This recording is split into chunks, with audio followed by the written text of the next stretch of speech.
தீர்ப்பு 1982 திரைப்படத்தில் நடித்த நடிகர்கள் மற்றும் அவர்களின் தற்போதைய நிலை குறித்த தகவல்கள் கீழே கொடுக்கப்பட்டுள்ளன. சிவாஜி கணேசன் இந்த திரைப்படத்தில் ராஜசேகர் என்ற காவல்துறை கண்காணிப்பாளர் கதாபாத்திரத்தில் நடித்தவர் சிவாஜி கணேசன். இவர் 2001ஆம் ஆண்டு காலமானார். சுஜாதா நடிகை சுஜாதா இந்த திரைப்படத்தில் ராதாவாக நடித்தார். இவர் 2011ஆம் ஆண்டு காலமானார். ஜெய்சங்கர் முன்னணி நடிகரான ஜெய்சங்கர், கோவிந்தன் என்ற கதாபாத்திரத்தில் நடித்தார். இவர் 2000ஆம் ஆண்டு காலமானார். விஜயகுமார் நடிகர் விஜயகுமார் இன்னும் தமிழ் மற்றும் பிற மொழி திரைப்படங்களில் நடித்து வருகிறார். சரத்பாபு இந்த திரைப்படத்தில் ஒரு முக்கிய கதாபாத்திரத்தில் நடித்தார்.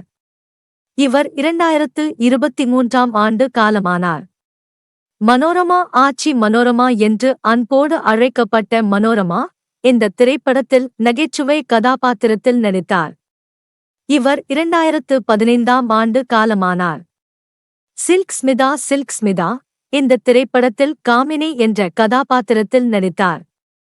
இவர் 1996ஆம் ஆண்டு காலமானார். கே. பாலாஜி தயாரிப்பாளரும் நடிகருமான கே. பாலாஜி இந்த திரைப்படத்தில் நடித்தார். இவர் 2009ஆம் ஆண்டு காலமானார். சுமலதா நடிகை சுமலதா இந்த திரைப்படத்தில் கல்பனா என்ற கதாபாத்திரத்தில் நடித்தார். இவர் தற்போது அரசியலில் ஈடுபட்டுள்ளார். என் சுதர்ஷன் இவர் அலெக்சாண்டர் என்ற கதாபாத்திரத்தில் நடித்தார். இவர் 2017ஆம் ஆண்டு காலமானார்.